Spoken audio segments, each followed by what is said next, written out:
I'm Rachel, Demand Generation Manager at Worksome, and I'll be introducing our awesome speakers and telling you just a little bit about Worksome. So the 30-second story, Worksome was first founded in 2017 by a team of ex-Googlers who decided to set out and solve the issue of hiring and managing teams at scale.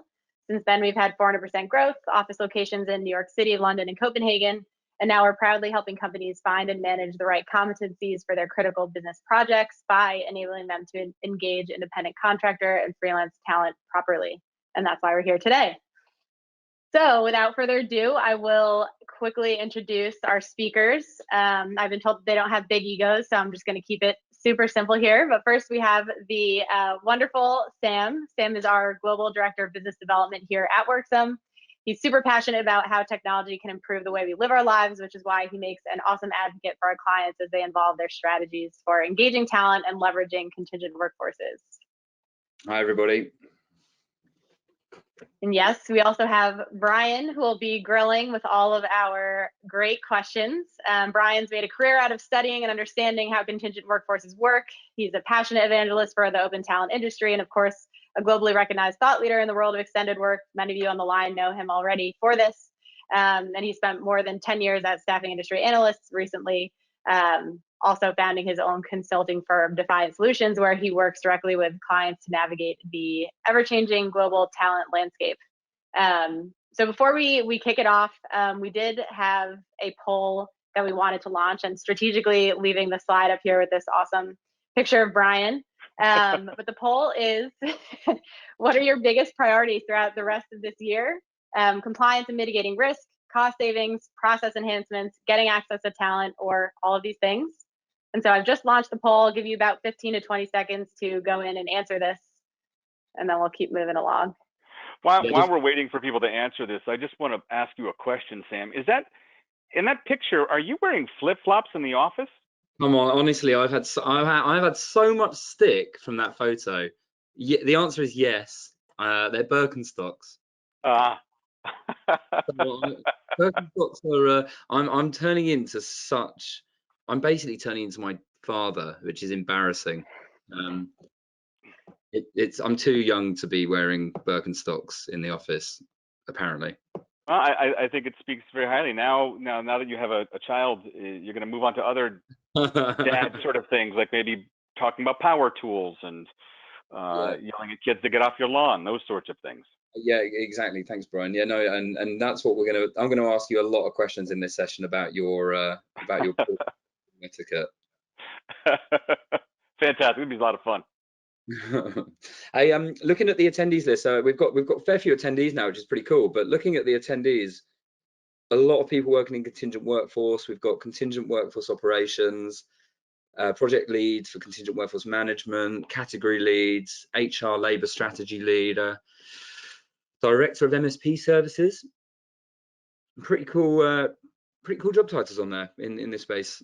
So yeah, looking forward to the answers on some of these on this poll.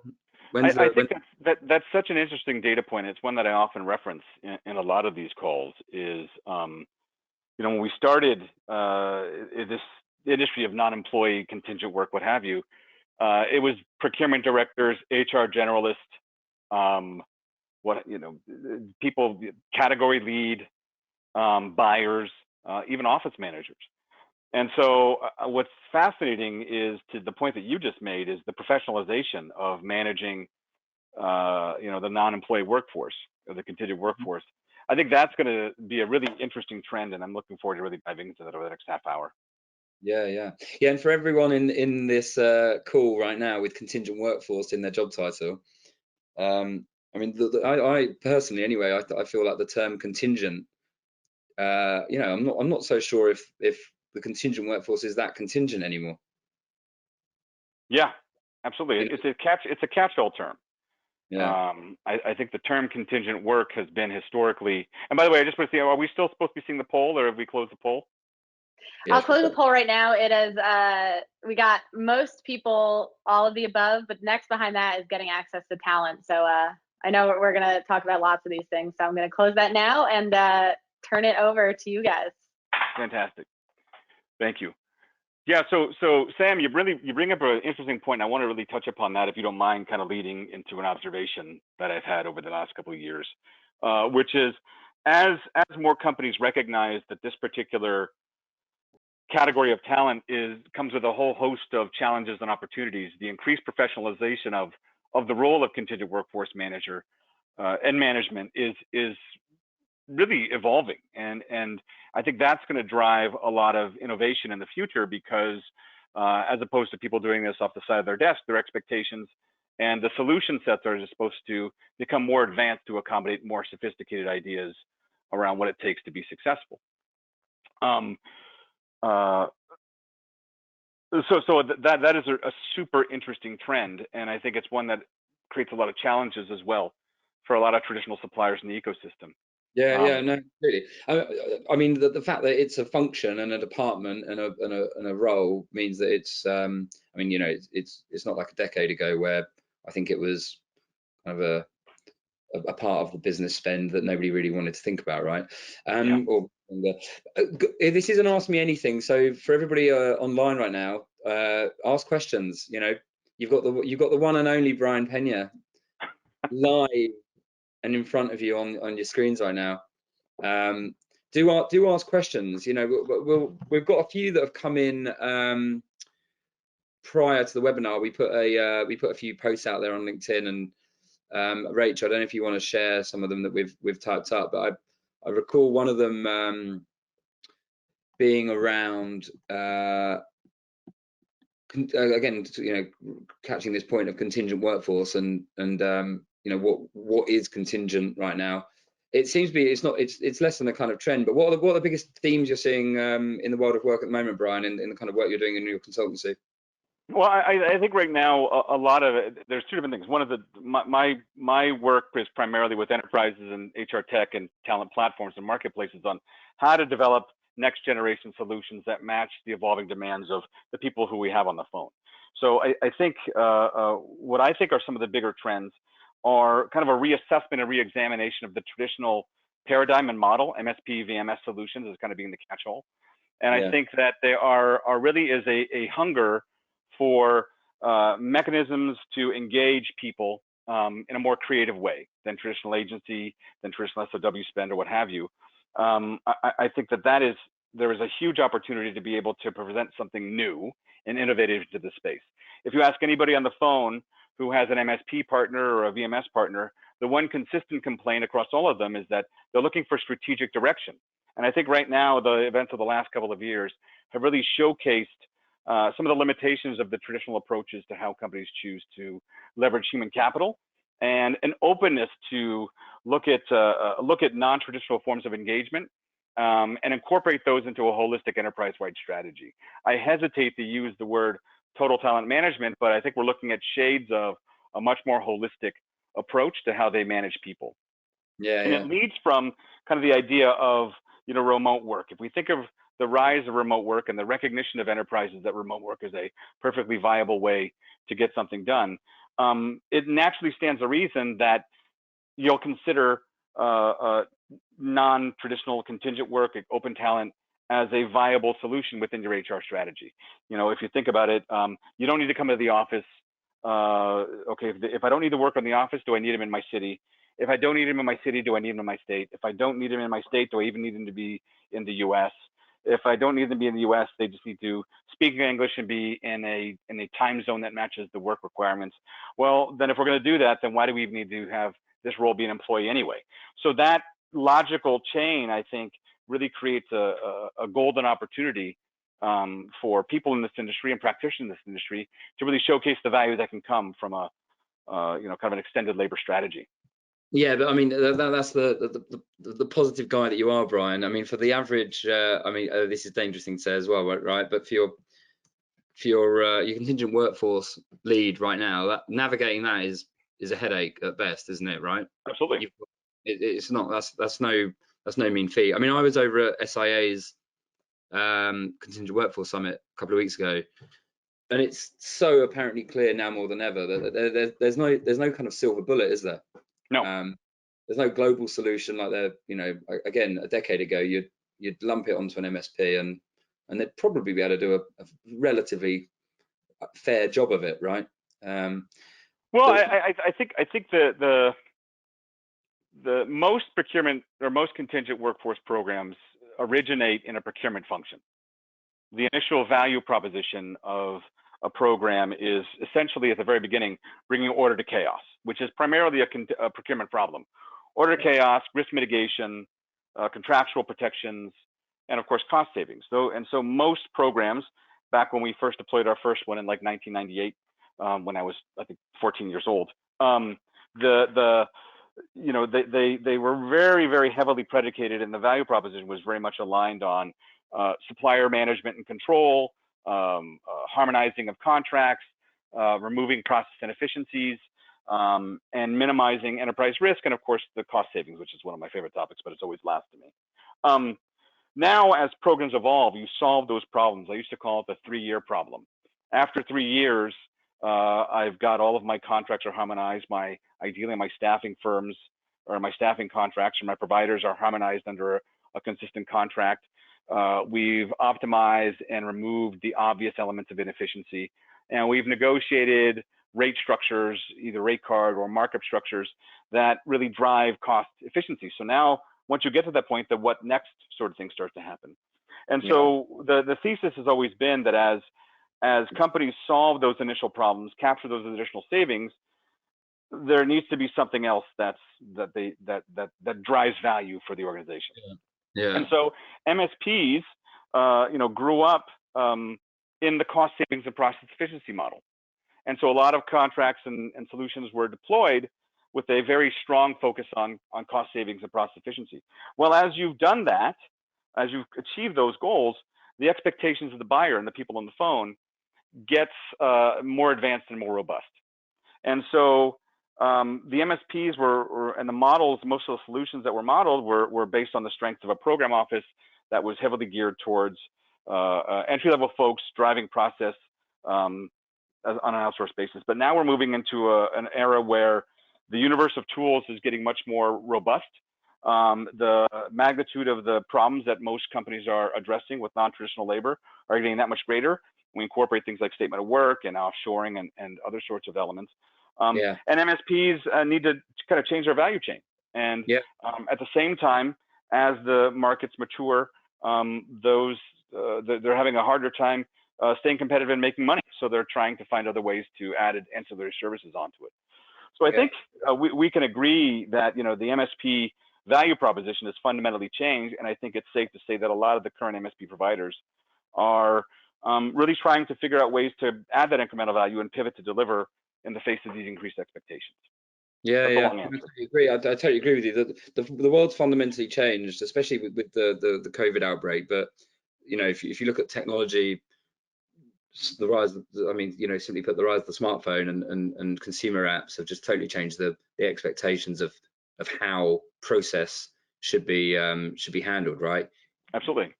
The example of booking an Uber or buying a book or buying whatever on Amazon. Got a question that's come in. So someone has asked quite a good question. Well, what does this actually look like? I guess what they mean by that is, can you give us an example? I'm not going to shameless plug here of Worksome, but give us an example of how a contingent workforce program can change to keep up with this kind of trend. What have you seen recently? Well, I think there's a couple of different elements when it comes to what I think a successful contingent workforce program has. I think the number one metric that I evaluate the relative success of a program is going to be based on one thing, which is adoption. What percentage of your eligible population are using the program, using the process flows the way that you've designed them to be used?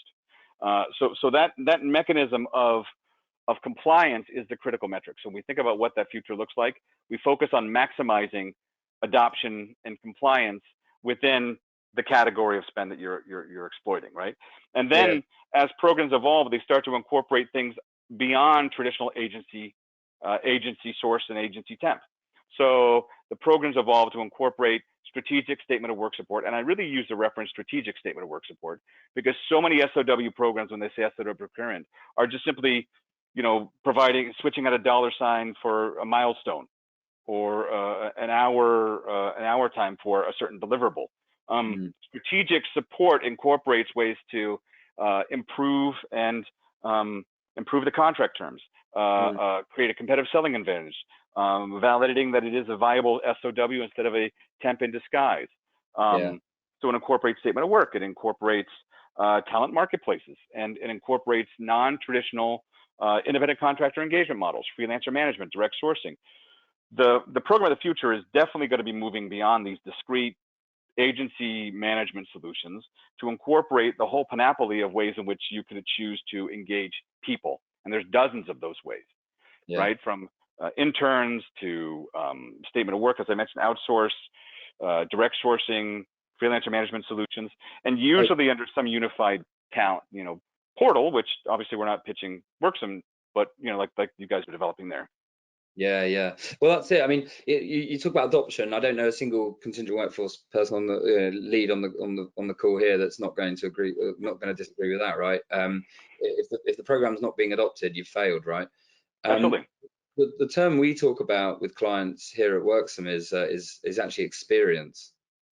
Yeah. If we can make the experience a real smooth, seamless experience of being able to find somebody, hire them, get them paid, and do that as a front end technology, a system, as if you were posting a photo on Instagram, or like I said, buying your groceries online. That's the experience that I think drives adoption right now.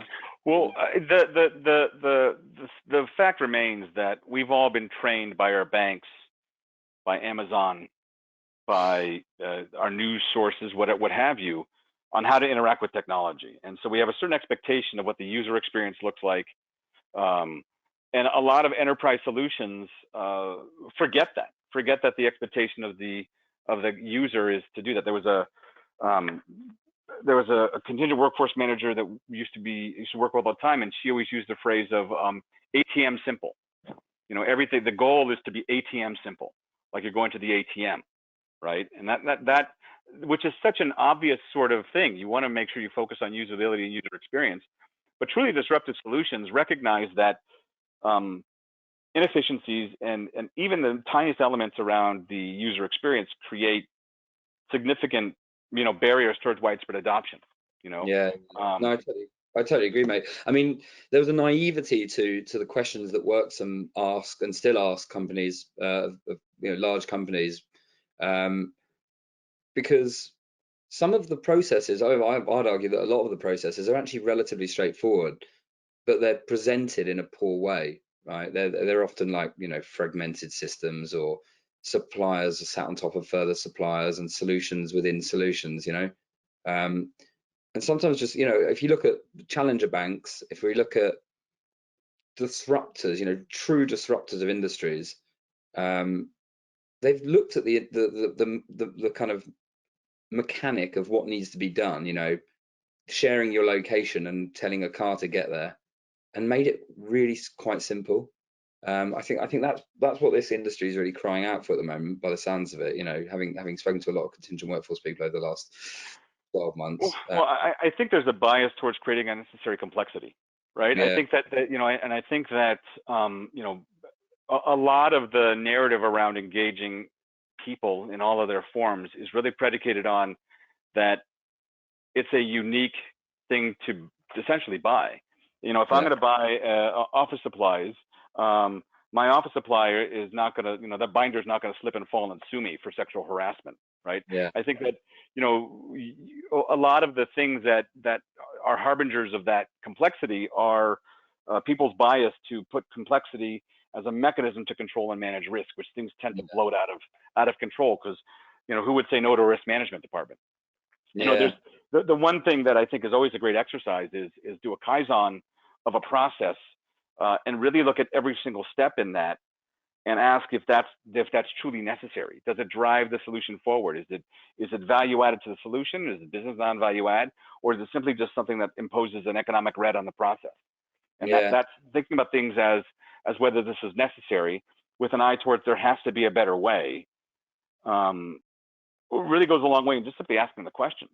One of the really interesting and accessible examples of how things get carried away around insurances, right? The insurance requirements for freelancers. there's a couple of clients who I work with who are working with large enterprises, and we're trying to navigate the insurance requirements that the company's put in place, and they're insane. I mean, they're absolutely insane. So, like, if I'm an independent management consultant working for myself as an independent contractor, they're going to hold me to the same insurance requirements as they would, you know, Ford Motor Company. And I think that there's something as obvious as that and accessible as that kind of highlights how there needs to be some fresh thinking and also some, you know, challenging of, you know, the way things get done. You know, I do this, part of my keynote speech is it starts with the 6 words, you know, there has to be a better way. Yeah, and everything needs to kind of look in that regard. You know, you need to look at the entire program that way. The question that we see all the time is who owns contingent workforce? Maybe Rachel, if you could bring up the poll, who owns contingent workforce in your organization? Is it procurement, HR, or other? And if I don't know if we can state that, but fundamentally, what the trend we're seeing anyway, and I think the trend that everybody is trying to kind of cut through right now is, do you buy these people, i.e. a procurement buying contingent workers, or are you actually hiring people? You know, and when you start to understand that question and actually answer it, you then start to think, well, actually, these are people that we're trying to get into our business, and they're no longer really contingent, you know, which is on dependency. They're actually crucial people, right? They're the core. They're the often the most highly skilled people in the business. Yeah. Well, I think we need to really clearly delineate on the different roles and what we say about ownership, right? So, you know, we talked about that in the beginning, kind of the opening kind of comments, that the contingent workforce in the beginning is a procurement problem, centered around cost control, risk management, contracting, process efficiency.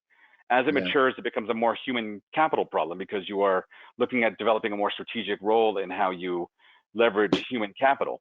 I would argue that, you know, procurement has no place in that discussion, right? Because other than, you know, to acting as the HR folks as the as you know, the end client, as a procurement professional or a source contingent workforce professional.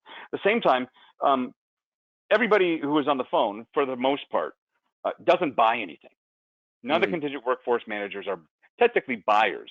They represent buying organizations. They represent demand. They represent negotiation, supplier relationship, and oversight. But at the end of the day, very few contingent workforce managers have the budget to pay a given contractor, right? So they are controlling and gatekeeping the process, making sure that things are happening in the right manner. But the hiring managers and the people who actually truly do the work are the ones who are definitely the buyers of our solution. But you know, so I think in the future we'll see 2 different things, and with 2 different types of organizations. This is a really key thing to look at. So one of the things that is really true with contingent work is it's usually considered an indirect expense. Okay, with the exception of professional services firms, which I'll talk about in just a second.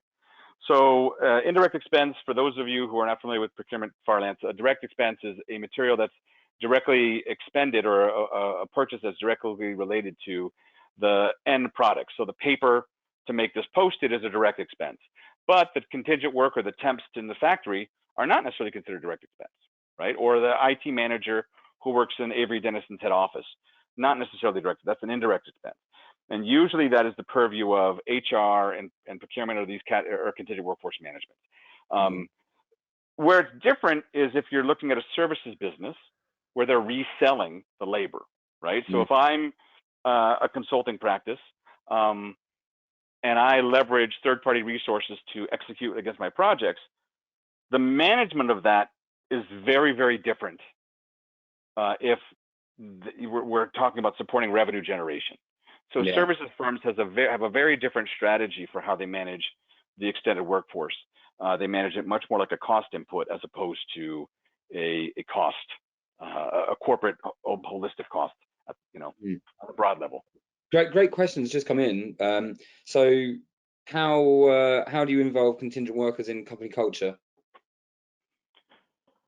Well, there's 2 different things. One is a lot of the histrionics around this co-employment boogeyman have led to a lot of bad practices in how you incorporate non-employee workers into your program, into your company.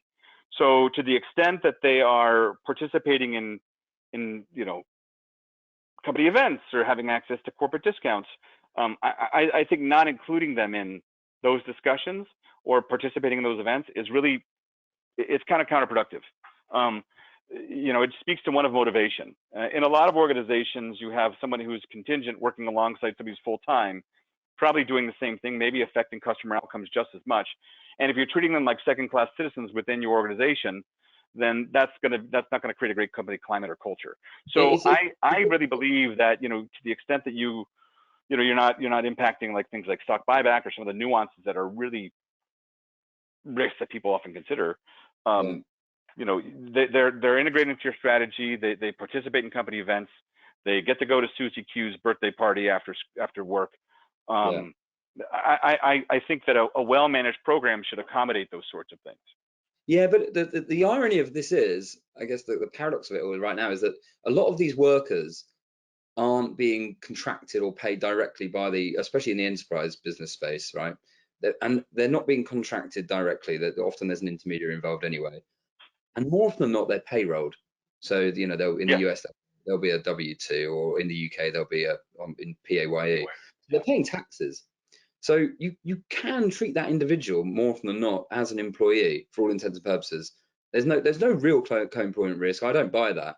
The issue though does become when you start to try and hire independent contractors, and you've classified them as an independent contractor for whatever whether it's outside of IR35 or as an IC in Florida or whatever. But that's when you shouldn't invite. That this is the grey area, I think, where. Well, I mean, I think that if we're assuming that the engagement is correct, and we're both assuming that, so if someone's on payroll, you're right, the relative risk is much less if they're payrolled through a third party. There is some element of risk. To say that there's none is not necessarily a truism, but like say for stock benefit plans or benefits, those sorts of things. But I think for the most part, if you have a compliant provider who's providing compliant coverage and engaging them with the appropriate tax and mechanisms and offering the right benefits, then yes, the risk is very, very, very small. When you get to the IC piece, we are assuming that they are being engaged correctly, that their classification did an evaluation, that they have the right corporations, evidence of profit and loss, control over their schedule, free to do the work either themselves or through a third party, all of the things that go into it. And if we assume that they're correctly classified, there's no reason you can't necessarily have them be as involved in the same way as you would any other supplier, right? When I was running contingent work, it was not uncommon for us to have our strategic suppliers participate in corporate events because that's part of the relationship, and business is based on relationship. There's a consequence, especially now. I mean, when people are moving around so much and you want to make sure you retain people. Treating people well is going to be a great differentiator towards keeping people engaged for a longer period of time. Yeah, massively. A reminder for everybody, if you're listening, we've got a fair few attendees still. Ask questions. We've had quite like I said, we've had 4 or 5 now coming, which is fab. We've got another question here that's come in, Brian. What will happen to companies that don't hire contingent workforce or support remote work, or promote flexibility? What will happen to companies that don't hire contingent workers or support remote work or promote flexibility? I think that the overall employer value proposition holds suit, right? And I think that if you're not going to match the general zeitgeist in terms of benefits at the time, then you're going to have a harder time recruiting candidates, and you have to make up that in some other way. Either you're going to have to pay them more, offer them different levels of benefits, or overall just increase cost to retain those candidates. The metaphor that I use is one that you want to look at your access to talent as moving it from being a lake to a river, right? In the past, we would think about talent and our access to talent and resources is that we're going to collect them and we're going to hold on to them. And the fact of the matter is, and this is the greatest metaphor to think about how to manage your contingent workforce moving forward is, instead of thinking about forming boundaries around our talent pool, boundaries around the people, we want to be able to have the mechanism to dip into the river of human knowledge at any given time and access that river in all of its forms. So it's a flowing sort of idea of you want to create a solution that has the most possible mechanism of capture and engagement for human capital as you possibly can. Brian, have you ever met Richard Lawson over at Accenture? Excuse me? Have you ever met Richard Lawson over at Accenture? He's the I know the name sounds familiar. I might have, but I'm still waiting for my coffee. He told me the exact same analogy. They use it at Accenture, so it's a talent river. Proper consultancy talk. It's fresh. The point being, right, is that that's exactly the model that companies should be adopting. That workers should come and go. Mm-hmm. What is it this week in the UK? 1 in 6 people plan to leave their jobs this year. I don't know how many people are leaving their jobs in the US at the moment. What is it, like 5% a month? 5% every month are leaving their jobs. Is it something like that?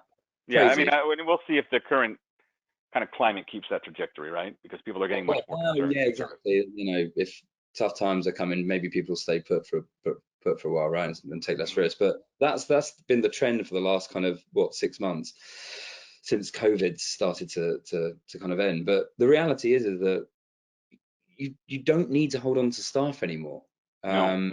If the average tenure is going down to sub 12 months for perm, what's the difference? Absolutely. Which I guess, we've got one person on here is a chief people officer, so I don't know if he or she is still on the call, but for a chief people officer worried about retention, isn't it? It's kind of moot, isn't it? Yeah. Oh, absolutely. There was a consulting project a number of years ago that we participated in when I was at SIA, and they found that they had one temp who was ironically in the risk department, who was on site for 25 years. Yeah. We've had as a temp. So oftentimes they're doing the exact same work as your traditional workforce. There's a couple of things that there's a quote that I've always used, and I love this quote. It was from a hiring director at Microsoft, and he talked about how our organization feels that we want to have the best and brightest working here. I'm paraphrasing. We feel the quality of talent here at Microsoft is a competitive differentiator. Why on earth would I limit the ways in which we engage them? And really, that to me is the future of contingent work in a really pithy nutshell. Is why on earth would I limit the ways in which I can engage people where they're at? And if we recognize a secondary observation, which is the former CEO of Sun Microsystems said a long time ago, is the truth of the matter is the smartest people in the world don't work for your organization. They just don't. So if we assume the smartest people in the world don't work for organization, you want to be able to engage them and have them involved wherever they're at, if we take that assumption. So there's 2 core assumptions of the smartest people in the world are outside of our 4 walls, and we need to have as many ways to engage them as possible, is really where I think the roadmap for all the people on the phone need to think about how they manage human capital. Do we have a strategy for all the multitude of channels and how we engage people, and people can be engaged? And do we have a clear sort of rubric on how we engage each of those source channels? And how do we encourage our hiring managers to solve business problems using these solutions in the best possible way? That, to me, is the real opportunity within contingent work over the next 4 or 5 years, or 2 years, depending upon how aggressive people are. Yeah. Well, that's it. It does depend on how aggressive companies really want to be about it, right? Because the reality is that people don't enjoy using what's in play right now. Nobody sits back and says, I'm so glad that I got to spend an hour on that system or filling out that paperwork. And sometimes it takes that amount of time to get started, to the point where sometimes workers are billing for 3 weeks before they've started on the client project. Yeah. Which is madness. And then you wonder why, large organizations, I don't know, again, I can't see the companies that have signed up, just job titles, but you wonder why people don't want to work for large organizations, and they'd rather work for the I don't know, the tech startup in Austin or the studio in Brooklyn or whatever, it's not difficult, is it? It's not. Organizations have a real kind of institutional predisposition to not engaging individuals. You know, they like engaging other organizations. Yeah. And so to the extent that you know, freelancers and independent contractors can behave like organizations, the better. You know, Yeah. so you know, having an LLC or a corporate structure, having a business name instead of Bill Smith. These are little things that freelancers can do to kind of punch above their weight. And there's a multitude of tools that allow people to, you know, independent contractors to really present themselves much larger organizations through like Upwork or Fiverr or you know, any other AI-based tools that allow them to behave like large organizations. But what it boils down to is that, you know, people are especially people who have higher skills and much more in demand backgrounds are able to monetize their career experience for themselves. And so I think that that's also going to be a significant trend, is people are going to be really trying to leverage and find ways to monetize their experience for themselves. Yeah. Especially as they think on becoming digital nomads, and the ability to, you know, I'm super attracted to the idea of working in Italy for a year, right? That would be great. And so, you know, that stuff is perfectly accessible now. Yeah. So Again, at the SIA Staffing Industry Analysts event a couple of weeks ago, you've got some companies only now starting to rebuild their employer brand, start to do some recruitment themselves, direct sourcing 1.0. There's direct sourcing 2.0, which was being bandied around, which is essentially this talent river idea, right? You engage with talent, you need to keep them engaged, be part of the community, be part of the conversation, knowing full well that they're going to come and go. Yeah. And then there's direct sourcing 3.0, which is, well, what's the point, right? You know, like nobody wants to work for us. We can build our brand.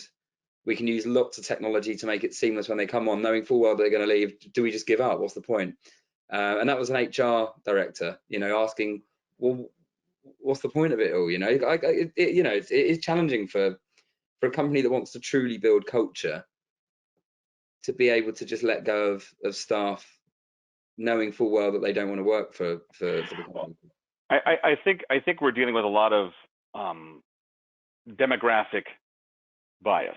And we think about demographic bias. You know, people who are in these leadership roles grew up with a certain worldview that's predicated on what it means to be an employee, what it means to be an HR professional, what it means to, you know, get something done in a business context. That's almost always heavily weighted towards W-2 employees, even though by some measures, a lot of the people on the phone probably have an extended workforce or a contingent workforce that might be as high as, you know, 50, 60, 70% of the overall human capital that's, you know, pulling the ship along. But they've only had strategies and focused on this one particular narrow set. And I think there's a real opportunity for specifically HR to become a more strategic resource towards leveraging human capital in all its forms to solve business problems. Yeah. And so the thing that you're talking about is, to me, a symptom of people who have grown up with an institutional hammer and everything looks like a nail, and not looking at the entire toolkit of things that are available to be able to do that. And so we see that all the time, you know, within HR, that you know, the discussion has nothing to do with extended labor or contingent work or what have you. It's almost all basically buried on this one particular mode of engagement. And I think the future of people on the phone, and when it comes to human capital management, is going to be holistic in nature, which is a great sort of renaissance of it. We used to have these leadership retreats, and the common theme was, when we knew the industry had arrived, was when we were on the cover of the Harvard Business Review. Well, the future of work is everywhere. And so now is the time to really make a mark and make a difference by, you know, disrupting the traditional paradigm, focusing on engaging individuals where they're at, you know, driving disruptive innovation as opposed to sustaining, and being more willing to hear ideas. I think that's the best advice I would give to anybody on this call. Yeah, well, that's it. And especially for, I'm assuming that the people on the call right now with contingent workforce in their job title work for a relatively large organization that has a department that worries about it, right? You know, you generally don't care about legal and risk unless you have a legal and risk department. You don't buy things in the human department, right? But you know, if the organization survived COVID and now is about to go into we're assuming it's going to go into a recession, they're just problems that have happened before.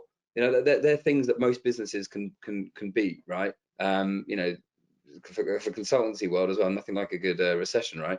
But I mean, the real problem here is that you've got 18-year-olds leaving college or 21-year-olds leaving university, and they are true digital natives, and that's where it's square pegs and round holes, isn't it?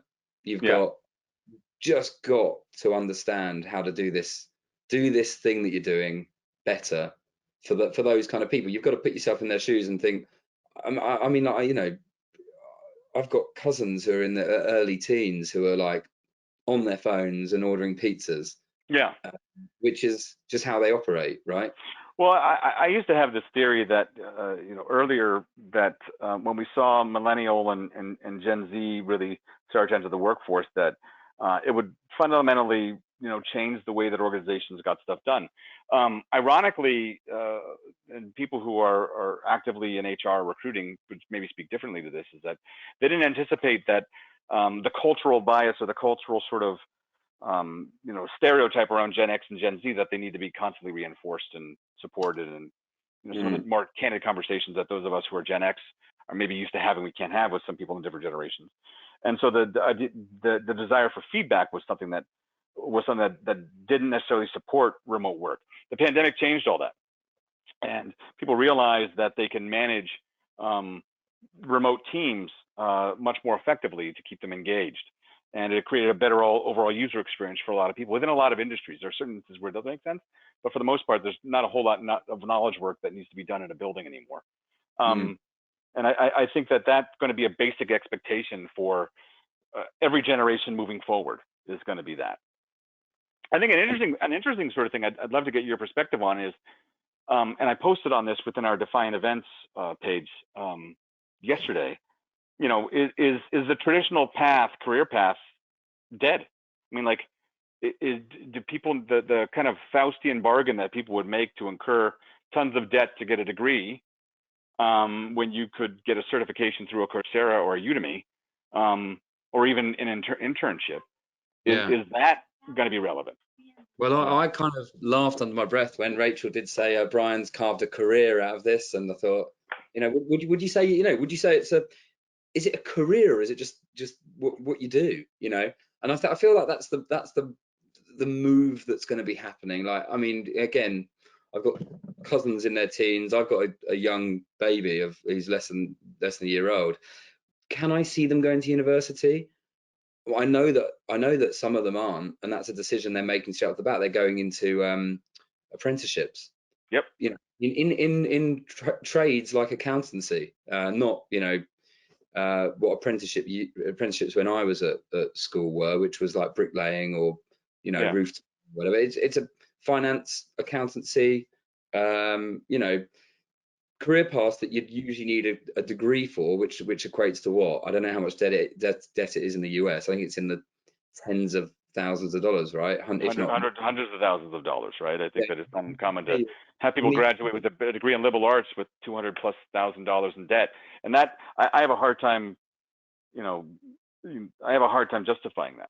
I think there's a couple different things. So I think that the real opportunity in my mind is our reliance on recruiting technologies is, I think, while it's a great thing in terms of process efficiency, you miss out on the magic that comes from giving people an opportunity. So I have a very odd path to how I got here, and we'll talk about that some other time. But for the most part, one thing I do know is that if I was applying for my first professional job now, I wouldn't make it past the ATS. Right? The only reason I got that job was because somebody knew me. He saw something in me that had potential, and then I through a number of interviews, I got the job. Yeah. At this stage right now, I can guarantee you on a stack of Bibles that I would never even have gotten past that first interview. Yeah. Right. And it thankfully it did. And I think that missing element is not necessarily going to is good for you know, a lot of people nowadays. Is that it's where companies have, I think, misinterpreted where the friction really is. you know, we at Worksome, for I don't know, for the people on the call, what we're trying to build with technology is reducing friction that helps companies manage workers, simply put. And that friction, for the most part, actually comes after you hire the person, especially in the contingent workforce world, not before. We're massively overcomplicating finding people right now. Like you said, more than ever, people are everywhere. They're not necessarily submitting their CV to a staffing agency anymore, but what, 80% of your projects go out to staffing agencies that go to the same old talent that you've always used? You know, that's definitely changing, and it's got to change. If you're on the call right now and you're a contingent workforce lead and you're not trying to understand where the next generation of talent is, as well as when you do find them, how you get them into the business in a way that works for them, then you know, that's the real problem that needs to be solved right now, as far as we see it. You're right, mate. Like, totally overcomplicated. Good money if you're in the ATS industry over the last decade. You know, there's so many of them now, and they're cleaning up. But they don't. What do they really do? I think they act as a mechanism to find the needle in the haystack. I think what it really, you know, I always say you hire the person, not the paper. The problem is that we rely too much on the resume and the CV, and we don't have an opportunity to do that. I don't know necessarily the answer. I mean, I have ideas on what that would be, but that's certainly something that is a evolving practice. Lucky for me, I don't know. Do you even own a CV? I haven't owned a CV for years. But I haven't made my CV and written it up for. I mean, I'm talking like, luckily. I mean, this is a great position to be in, right? But that it does show that the CV is, you know, just dying a death, really. You know, to your question around careers, your average 18-year-old now out of college will maybe accidentally, more often than not, will go into a career as a freelancer, a gig worker, or they wouldn't call it independent contractor. Well, I mean, the fact of the matter is that working independently, people are happier on almost every metric. And will they make a CV after they finish their gig? Probably not. Probably not. No, absolutely. No, I haven't had occasion to do that in so long. Sometimes when we do speeches, we have to provide a CV, but that's just more to provide a background and stuff like that. But for the most part, I haven't touched a CV in forever. Yeah. And the reality is that that's still how most companies will buy people, right? Show me your CV and I'll make a decision based on no, there's lots to solve. Right, well, we're out of questions, which maybe makes me think that people have had enough of Bryan Peña. That can't be true. The knowledge never ends. Come on, people. We could talk forever, you and I, Sam. I know that.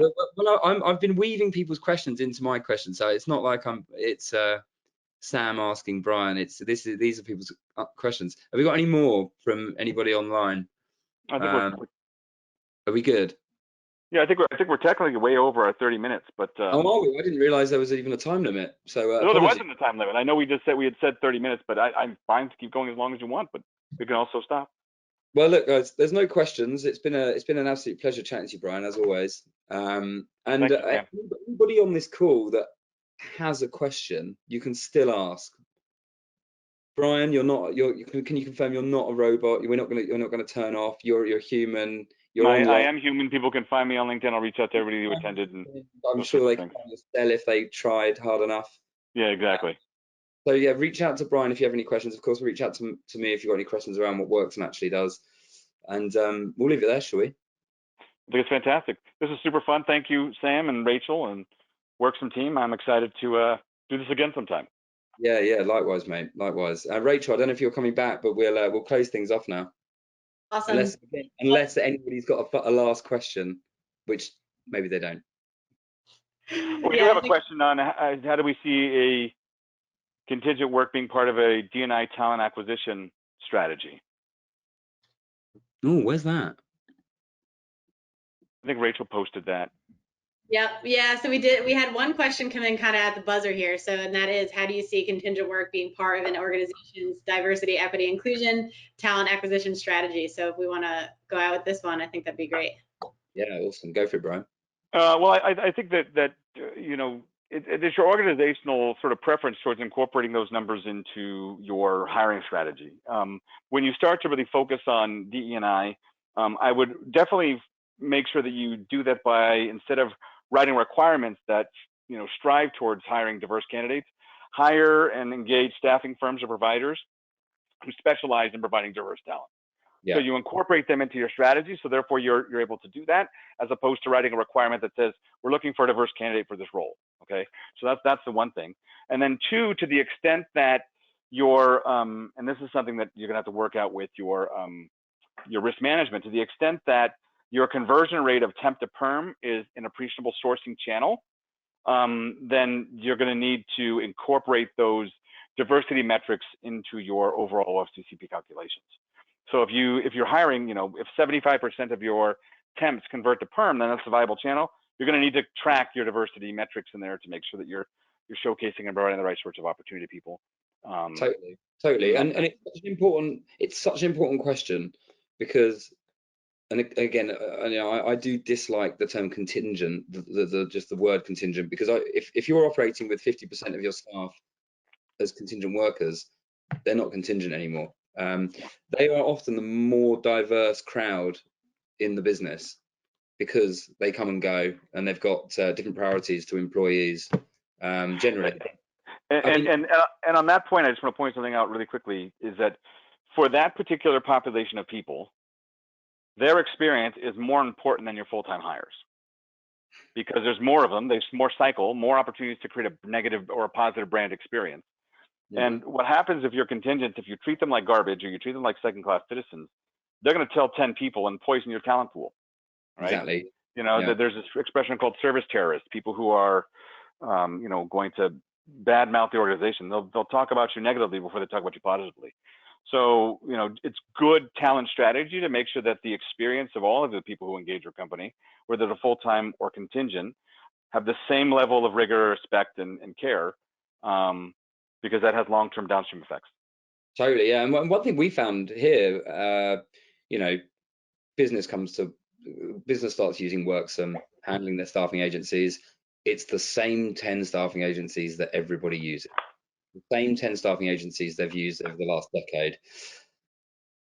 Procurement has a habit, or has had a habit previously, of trying to cut suppliers, reduce cost, and look at quite simple ways to do exactly that, right? Reduce cost and make things make things easier, reduce risk maybe. What we've seen is that the tail end suppliers, the ones that are smaller, they're maybe independent, they're maybe SME staffing agencies or recruitment businesses, they are far more competitive when it comes to finding different types of workers that you're not usually used to working with, right? These are not just new skills, but different types of people. That's where you find that's really where I found you find those suppliers that understand diversity, and a true diversity suppliers, not just a couple of women on the board and some reports. Yeah, they have a unique perspective, but that we could spend a whole other session talking about supplier selection. That would be kind of fun. Maybe we'll do that sometime. We'll do it. Yeah, I mean, attendees, if you, and we've still got a fair few online, let us know if you want us to do another topic. We'll do it. Fantastic. Thank you, Sam. Pleasure, mate. Love it. Thank you so much, both. And I really enjoyed the session, and everyone who stayed on, thank you so much. We know your time is very precious, and so hoping you're walking away with some ideas and insights. And yeah, let us know what else you'd like us to talk about, and we can do some more things like this.